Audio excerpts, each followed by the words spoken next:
The Art of Business and the Business of Art. Video number 1, The Beginning. Hello, my name is Bridgette Mongeon, sculptor, writer, and speaker, and I'm here to help you make a living while living a dream. This is a part of a series. What I offer in my workshops, you're going to be able to get for free right here. Let's start at the beginning. The first question we're going to ask ourselves is, which way do I go? Have you ever been on a road trip and you tried to get someplace that you've never been without looking at a map or following someone's directions? It would be impossible. So it is in the world of art, business, or anything. You have to have a plan. Some artists I speak with don't even know what they want. Oh, I want to create, they say, all dreary-eyed with a far-off look, and some are a little bit more focused, knowing what medium they want to work with. I'm asking for much more. I'm going to challenge you today by asking, what is it that you want? If you closed your eyes and you pictured the perfect scenario, what would it be? Would you be painting, sculpting, writing, or playing music? Are you alone or supporting a family? If so, how much money would you need to do this? Yep, pick a number, an income that you would be making in your perfect scenario. Where are you creating? Is it in a studio or your home? Now that you have this picture thing in your head, write it down. I can't stress this enough. If it's just a thought in your head, it may have some uncertainty to it, be a little hazy. Writing down your goals helps to clarify them. Don't forget to date what you've written. This same concept works for established artists and businesses as well. Sometimes our visions change. We get tired of what we're doing, and that's okay. If we want to have success, we can just reevaluate things and set new goals. Now that you thought about this, written it down in detail, put this someplace by the side of your bed where you could see it every night. You must hold that success image in your mind. Daydream. Whenever you can, I want you to daydream about your perfect scenario. I want you to know the scene so well that if your scene is you as a painter in the mountains, that you'll be able to smell the pine mixed with the turpentine. Why is this important? A bunch of reasons. Some I'll cover at a much later date. The first reason is a practical one. This journey is not going to be easy. It's going to be difficult. I'll not lie to you. There may be a couple dozen times that you will say to yourself, I should have listened to my mom and gotten a real job.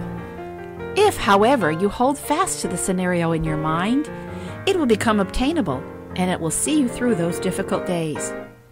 Here's a second reason, and it's much more scientific. In Maxwell Maltz's book, Psycho-Cybernetics, he says, your nervous system cannot tell the difference between an imagined experience and a real experience. In either case, it reacts automatically to information which you give it from your forebrain.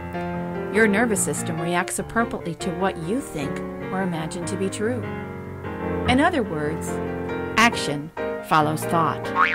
You are going to think yourself successful, and you will obtain that. Psycho-Cybernetics also reports on an experiment done on the effects that mental practice has on improving skills in sinking basketball free throws.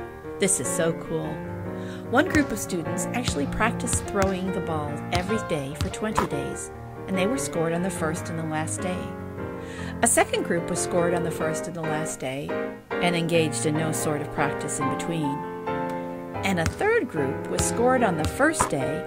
Then they spent 20 minutes a day imagining that they were throwing the ball at the goal. And then when they missed, they would imagine that they corrected their aim accordingly. Now for the results. The first group, which actually practiced 20 minutes every day, improved in scoring 24%. The second group, which had no sort of practice, well, they showed no improvement. The third group, which practiced in their imagination, improved in scoring 23%. You can see how important imagining is. Oh no, but I can't because. Here is another thing I want you to do. Quit talking negatively. I mean it. If you can't say anything nice or positive, then just be quiet. I know I hardly know you, but I must be rude and insist. Be quiet. Take out the sentences in your life that say, I'm old, or I'm too young, or I'm not smart enough, etc., etc., etc. And no matter what your background or what anyone tries to tell you, it's not your father or mother's fault. See, you hold your own destiny in your hands, and you can do this. Take out the ifs and replace them with the when I get the studio in the mountains. Be positive. We have to be careful. We bring our own failures onto us with our own self-talk. You have your work set out for you. Let's recap. Number 1, you're going to think about your goals and what you want to do. Number 2, you're going to write them down, including specifics, and date it. Number 3, you're going to daydream quite regularly. And number 4, you're going to quit negative talk. One of my favorite quotes that you'll find in almost everything I do is, "A man is what he thinks about all day long," by Ralph Waldo Emerson. So I'm going to ask you, what are you thinking? If you'd like some further reading on this, be sure to check out Norman Vincent Peale's The Power of Positive Thinking, Maxwell Maltz, Psycho-Cybernetics, Carol Tarvis and Elliot Aronson in Mistakes Were Made, But Not By Me, and Stephen Pressfield's The War of Art. There's much more information about these subjects than I can give you in a few-minute video, so I've created some workbooks that contain expanded information, and you can find them on the creativesculpture.com website. Oh yes, and don't forget about the form that's there as well. Would you like more help, someone to talk to about what you're doing and learning?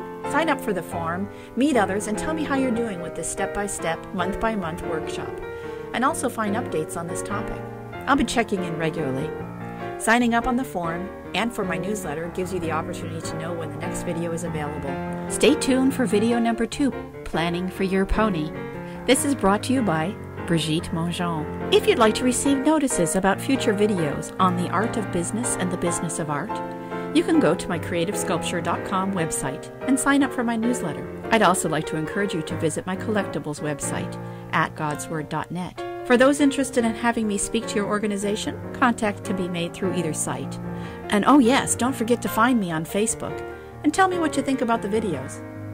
We would like to thank Godai Productions for their wonderful and creative contribution of illustrations for this video series.